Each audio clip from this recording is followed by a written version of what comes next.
Love the truth. Learn to live it. Chapter 1, Me and Money. Me and Money, the Edgewater Beach Hotel. In 1923, at the Edgewater Beach Hotel in Chicago, 8 of the world's wealthiest financiers met. These 8 men controlled more money than the United States government at that time.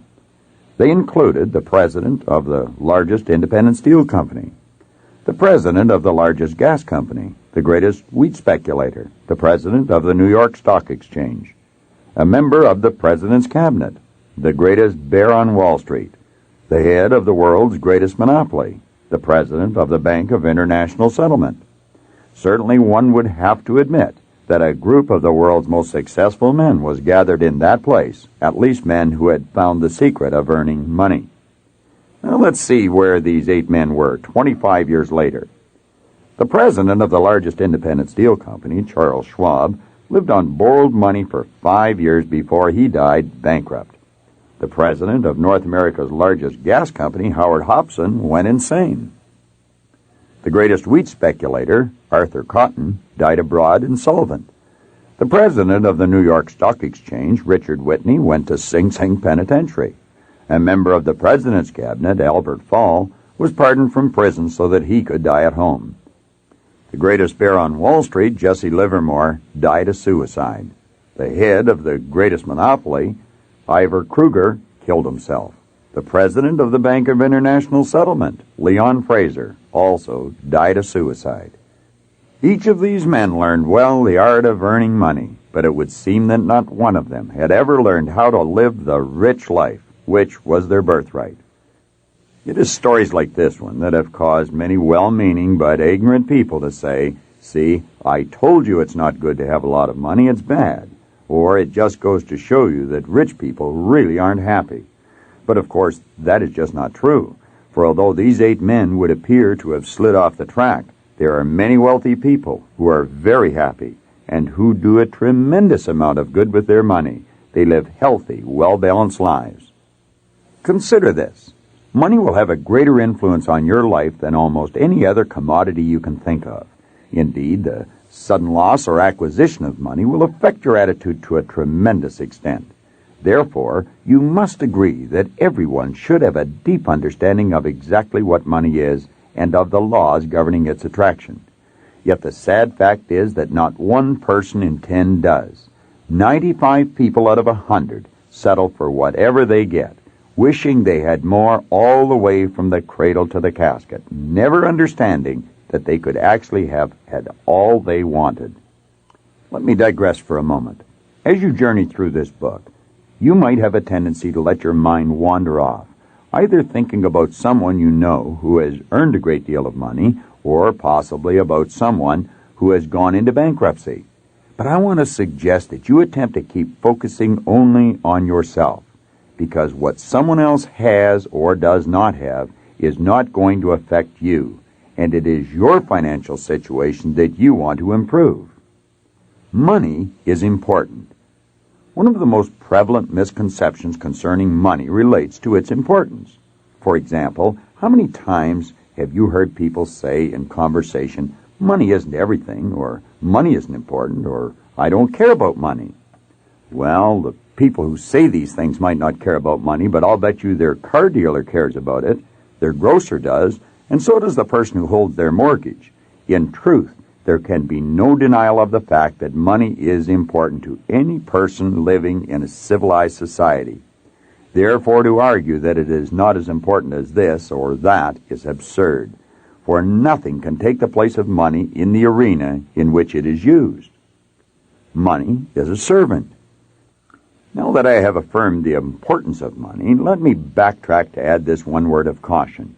Always remember money is a servant, and you are the master. Be very careful not to reverse that equation, because many people of high intelligence have already done so, to their great detriment.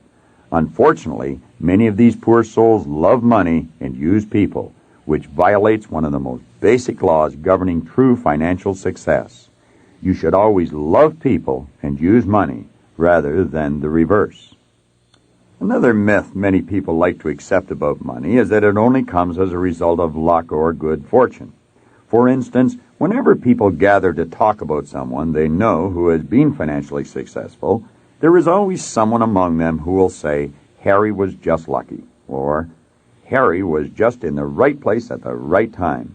But I want to assure you in no uncertain terms that although luck, as we call it, obviously plays some part in financial success, it is never sufficient in and of itself, because money is an effect, and it must always be earned.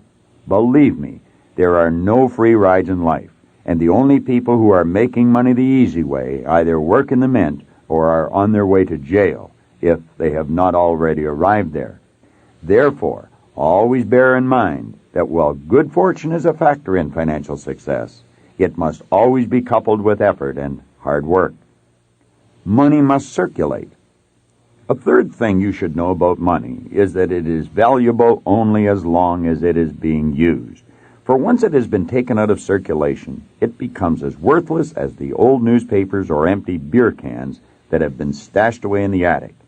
To understand the truth of this principle, consider the following story. On a bookshelf in my home, I have a silver beer stein that was given to me as a gift for a speech I made. Now, whenever I go into my house, I take all of the change from my pockets and put it in the cup. Then when the cup is almost filled, I give it to one of my children or two young cousins. For each of them takes turns receiving the cup, and, of course, they eagerly anticipate their turn. The point I want you to notice, however, is that while the cup is being filled, the money in it has absolutely no value whatsoever. It just sits there, serving no useful function and not even drawing any interest. However, as soon as the cup is filled and the money is turned over to one of the kids, it literally flies into action. For instance, just last week, TJ, one of my young cousins, received the money. He immediately took it from my hand, rushed off to a golf school, and purchased several golf lessons with his inheritance.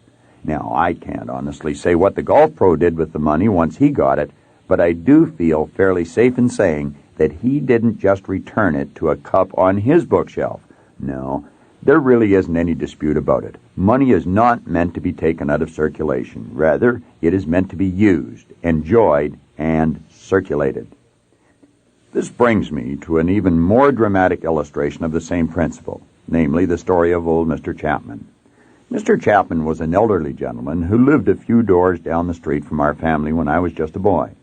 Although there was a tremendous age difference between us, Mr. Chapman and I became fast friends, and I often used to watch him pushing his small junk cart up and down the block. You see, Mr. Chapman worked as a junk dealer, and he made his living by picking up the things other people had thrown away. As years went by, however, Mr. Chapman became more and more stooped from his arduous labors, and one day, shortly after World War II, he passed away. Since he lived alone and apparently had no close relatives living nearby, the police entered his house to take stock of his possessions. Not surprisingly, they found the house littered with many old furnishings and assorted memorabilia from Mr. Chapman's past. However, much to their amazement, the police also discovered over $100,000 in old bills packed in boxes throughout the house. Quick to pick up on so unusual an occurrence, the Toronto Daily Star carried a front-page story the next day about Mr. Chapman, in which it asked the obvious question, why would an individual worth well over $100,000 choose to keep his money stashed away in old boxes, which were strewn haphazardly throughout his house? Although I was still quite young at the time, I asked myself a similar question, namely, why would a person like Mr. Chapman choose to live like a veritable pauper when he had so much money at his disposal? He could have used his money for his own enjoyment. He could have invested it to earn a return for himself and to help create jobs for other people, or he could have just deposited it in the bank and earn interest on his money. But instead, he chose to put it in a jar on his shelf, and he thereby rendered it absolutely useless. No, my friends, there isn't any doubt about it. Money is not meant to be hoarded. Rather, it is meant to be used, enjoyed, and circulated. So please, whatever you choose to do with your money, don't make the same mistake that poor old Mr. Chapman did. Please note that when I suggest that money should be kept in circulation, I do not mean that it should be squandered. There is a world of difference between those two concepts, and if you haven't found out what the difference is yet, I would suggest you find out as soon as possible. Prosperity Consciousness Exercise. Now that we have touched upon some of the characteristics of money, let us turn briefly to a simple technique which you can begin using immediately to start attracting the amount of money you desire. The first thing that I want you to do in this connection is to picture yourself in your mind's eye sitting in a room with several of your friends. Then, I want you to visualize yourself announcing to them your intention of becoming wealthy, at least wealthy enough to live the way you choose to live. Now imagine how that would make you feel. If you are like most people, you would probably feel very uncomfortable. Perhaps you would feel so uncomfortable that you might even retract what you had said by informing your friends you were only joking. You should understand, however, that people who are wealthy never feel uncomfortable when the subject of money is brought up. Why don't they, you ask? The most obvious answer would be because they already have lots of it. But that is not the correct answer. You should realize that people don't feel comfortable about money because they have it. They have it because they feel comfortable about it. In other words, one of the reasons that wealthy people have money is that they have developed that state of consciousness we will hereinafter refer to as a prosperity consciousness. Therefore it follows, if we wish to attract money to ourselves, we must begin to foster a prosperity consciousness as well. The question you should now be asking yourself is this: how do I go about developing this prosperity consciousness for myself? Let me explain. The best way to develop a prosperity consciousness is to start seeing yourself in your mind's eye already in possession of the amount of money that you desire. The reason this is so is that the subconscious mind cannot distinguish between the actual possession of money and mere visualization. You will soon become very comfortable with the idea of money, and as a result, you will soon start attracting it to yourself. This may sound like a game you are playing, but let me assure you, it is one of the wisest things that you could possibly do. For when you succeed in convincing your subconscious mind that you are wealthy, and that it feels good to be wealthy, your subconscious mind will automatically seek ways of making your imaginary feelings of wealth manifest themselves in material form. If these last few lines seem like sheer fantasy to you, just ignore them for the time being and continue reading. We will be dealing with prosperity consciousness at different points in this book, and I guarantee you that before you finish this book, those lines will start to make a lot more sense to you. Fear not. Now that I have touched upon a technique which will help you acquire greater wealth, let me offer you this further word of warning.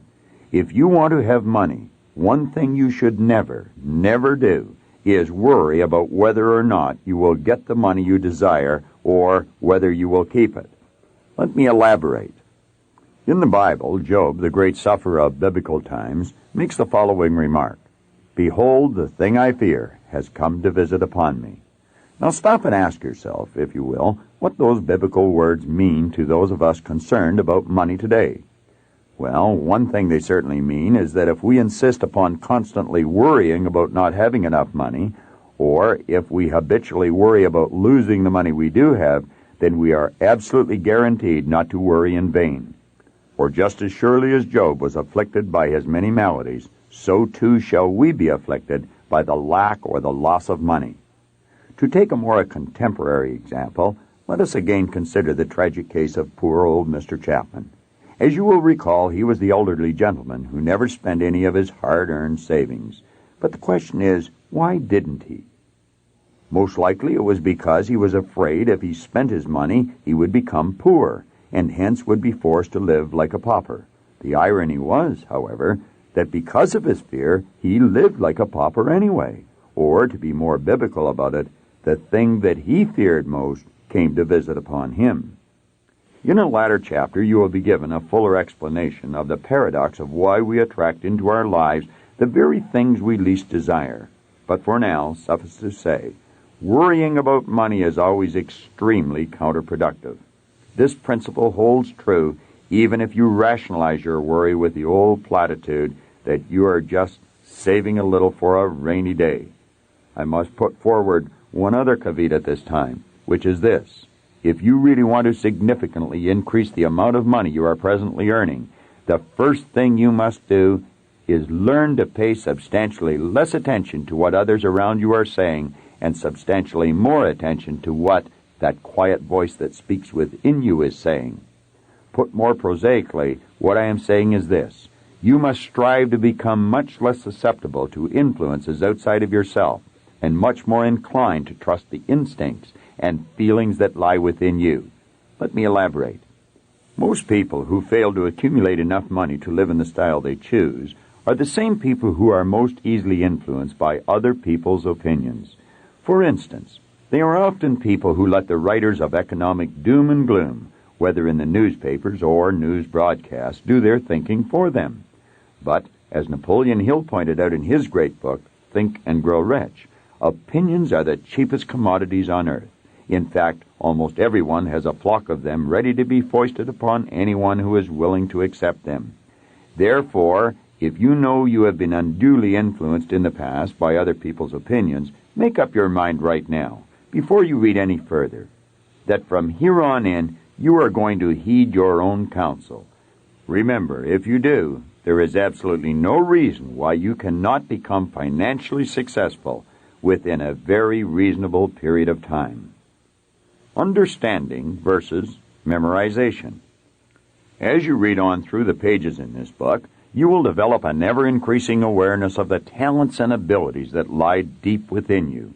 You should realize, moreover, that with the proper instruction, you can begin using these undeveloped talents to attract the good that you desire. But let me caution you once again, no amount of reading or memorizing will bring you the success you seek.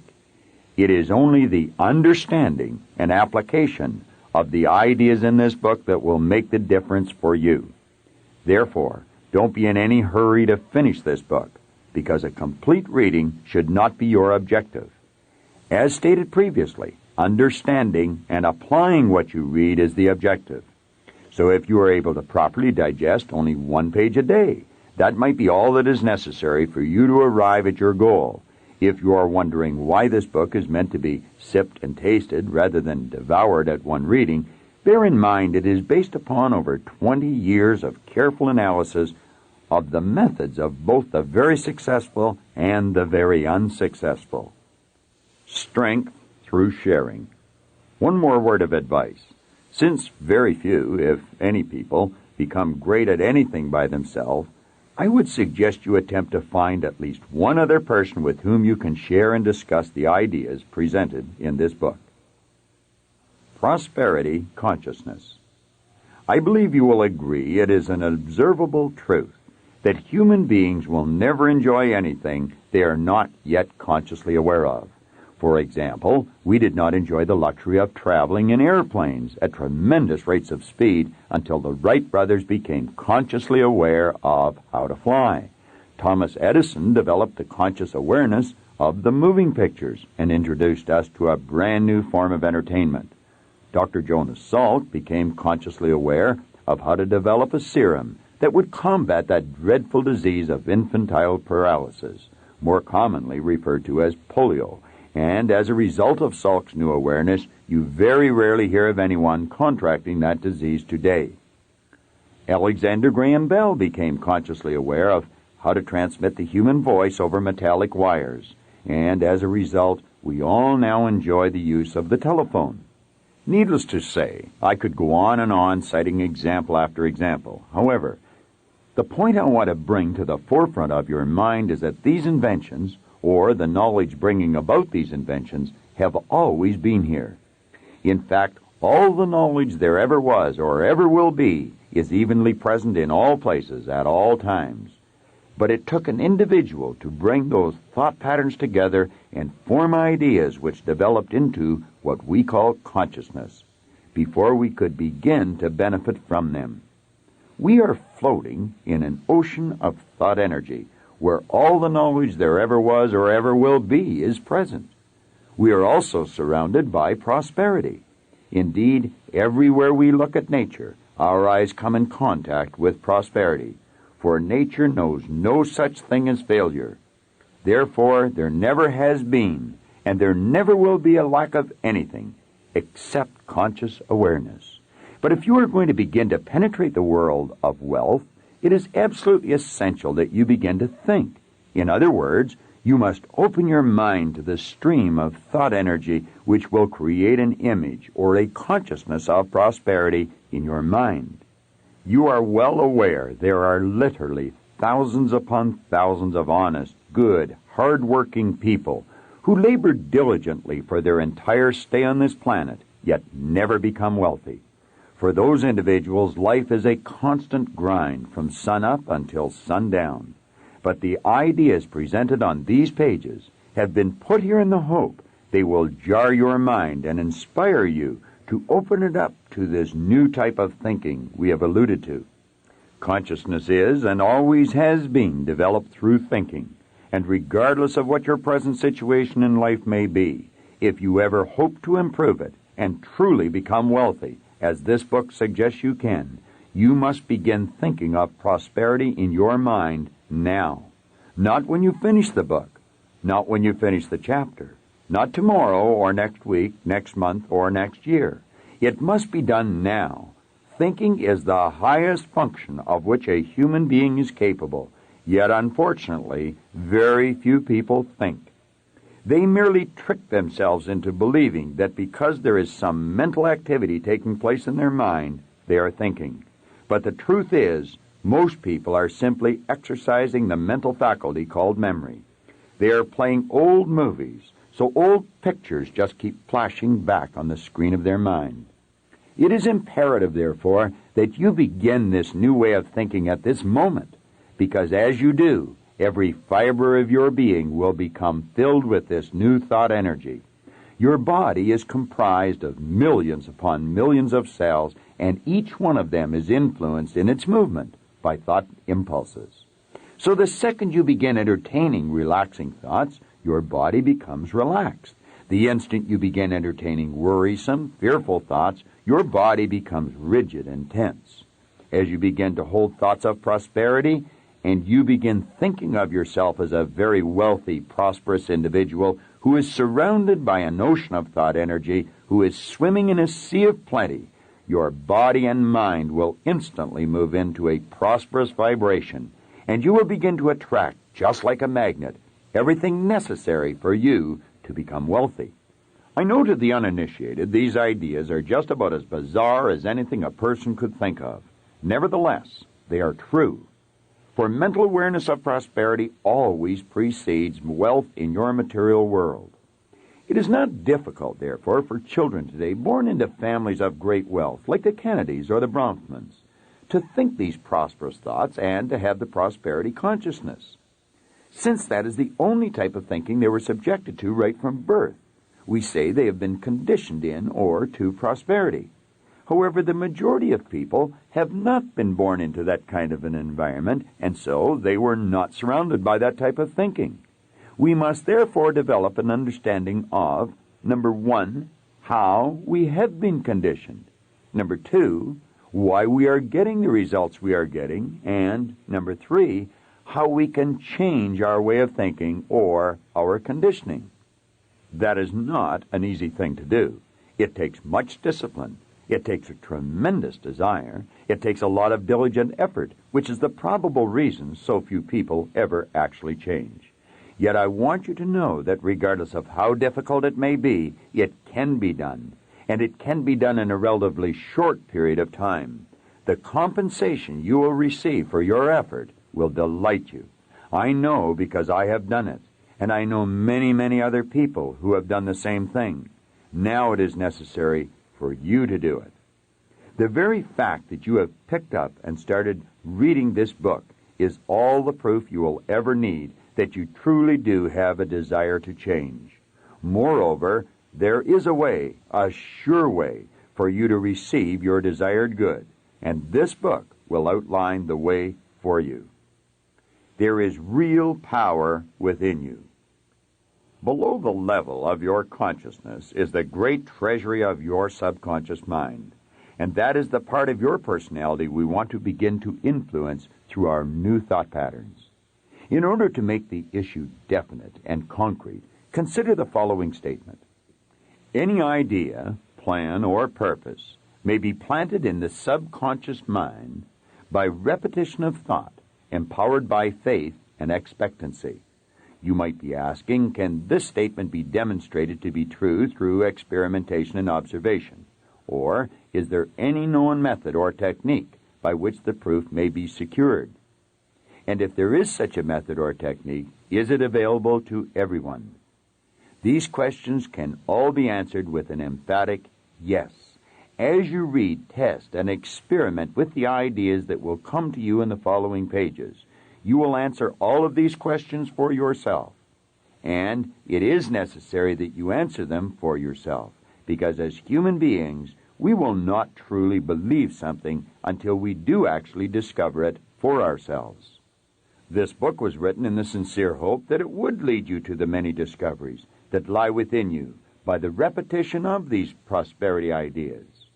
You must begin to see money as an obedient, diligent servant that you can employ to earn more money, and that you can use to provide services far beyond the service that you could ever physically provide.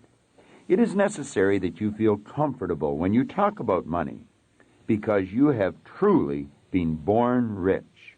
You have all the mental tools necessary to attract the thoughts you are surrounded by, to create the consciousness that you must create in order for you to have the wealth you choose to have. Lack and limitation can only exist when we make room for them in our mind. But prosperity consciousness knows no lack and no limitation. Resolve to completely remove the lid from your marvelous mind with respect to your own earning ability, and understand that the wealth you are seeking is, and always has been, seeking you in return. So open wide the doors of your conscious mind now and begin to receive it. Mental money. Begin immediately to play a mental game with yourself. Get into the habit of visualizing yourself in the possession of great wealth. Think of some of the things you would do with that money, and then mentally start doing them. Since your subconscious mind cannot tell the difference between actually doing something and visualizing yourself doing it, this exercise will very quickly help you to develop a prosperity consciousness. Remember, it is an absolute law of your being that you must have something mentally before you will ever have it physically. Understand also that everyone talks to themselves mentally. In fact, some people even do it out loud. Therefore, whenever you are carrying on your private conversation with yourself, always talk about how good it feels to be wealthy.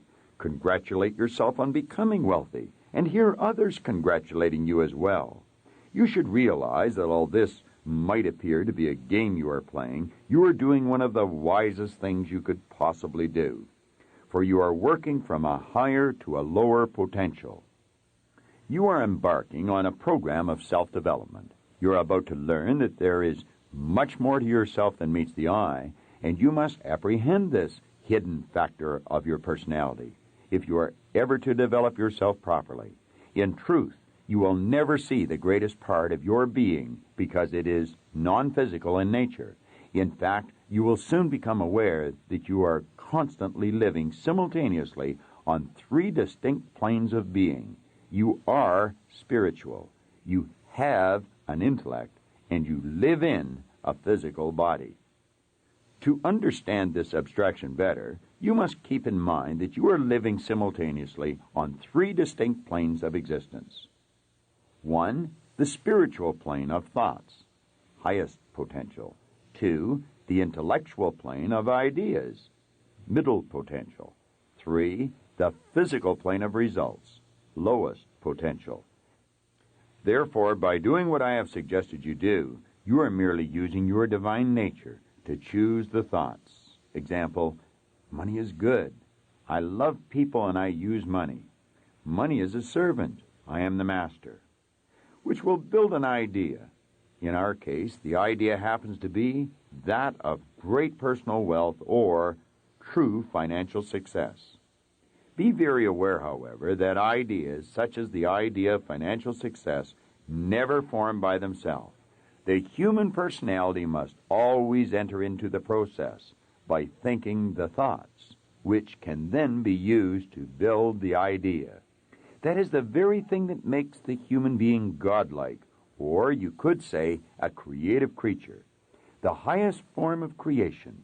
So by holding this beautiful idea or picture of financial success in your mind, you will ultimately be able to cause the idea to manifest itself in your life.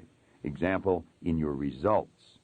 As you progress through this book, you will see how this actually occurs. Now, let's take a couple of steps backwards. You will remember that I wrote in a previous paragraph that you are working from a higher to a lower potential. What I mean by this is that you are working from thoughts, spirit, to idea, intellectual, to thing, physical, rather than working from thing, physical, to thoughts, spiritual, to idea, intellectual. As you have probably done in the past, and as the vast majority of people will continue to do in the future. That is to say, most people will look at a result in their life and then let the result dictate the thoughts they will then use to build their idea. For example, if they see that their bank account is empty, a result, they will choose to think thoughts of lack or loss, and then they will use those thoughts to build the idea of poverty. However, since the idea they are holding in their mind must manifest in their future results, they are actually bringing about a repeat performance of the very thing which they say they don't want, namely an empty bank account. It thus becomes a self-doom-fulfilling cycle which they are living, and clearly this is not the way our Maker has intended for us to live.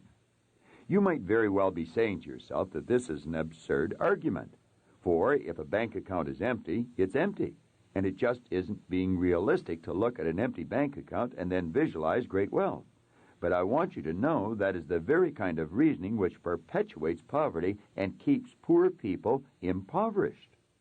You must begin to understand, therefore, that the present state of your bank account, your sales, your health, your social life, your position at work, etc., is nothing more than the physical manifestation of your previous thinking. If you sincerely wish to change or improve your results in your physical world, you must change your thoughts, and you must change them immediately. If you take the time to really think through the information which I am presenting here, I am sure you will conclude that what I have just said makes perfect sense. In fact, anyone who truly understands the creative process will tell you what I have just said is not only right, but it is a natural law of your being. It is the way God works with and through the individual. This is also called prayer in some circles, prayer being the movement that takes place between spirit and form with and through the individual. God has given you the ability to build any idea which you desire. You were born rich, and your abundance is contained in thought. So be good to yourself. Choose magnificent ideas, and cease permitting your physical world to control your thinking. You can readily understand by now how everyone makes the great mistake. In Emerson's essay on self-reliance, he said, envy is ignorance. In other words, to look at another person's accomplishments or results and then to envy them is truly unwise. For those people first chose their thoughts in order to build the picture in their mind of the good that is now manifest in their life. And they chose those thoughts from the infinite source of supply which is available to all of us, you as well. That is what the great artist Vincent van Gogh meant when he was asked how he did such beautiful work.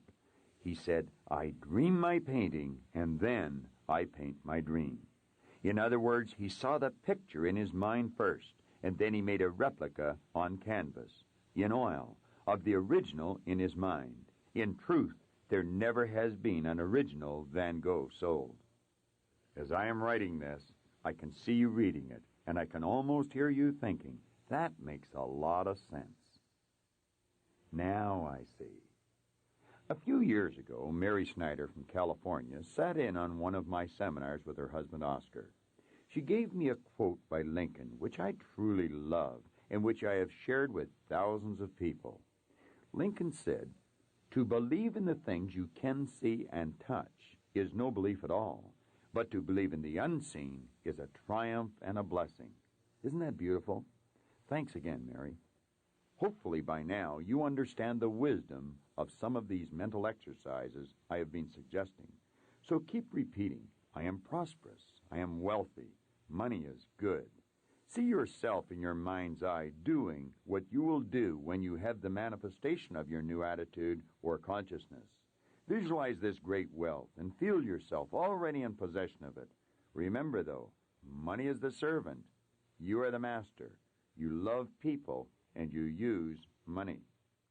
Before you continue on to the next chapter, reread this chapter, Me and Money, because rereading it will help you release that old idea about money, which caused an uncomfortable feeling whenever the subject of money was raised.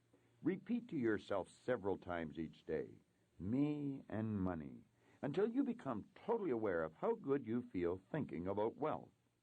Refrain from talking to a lot of people about this new idea concerning money until you have a firm grip on it yourself and feel confident about explaining what you have learned to others.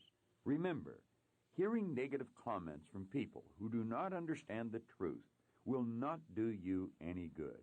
If it does anything, it will only cause you to doubt yourself. This you must not permit to happen, because when you think about me and money, you want a beautiful picture to fly onto the screen of your mind. And a Spanish distiller. The good life is expensive. There's another way to live that doesn't cost as much, but it isn't any good. I hope you enjoyed this video. We put a lot of good information up here, and it causes everything in your life to get better. If you'd like us to notify you every time we put a new video up, hit subscribe and then turn on notifications. Check out all our videos, and we will notify you when we put a new one up.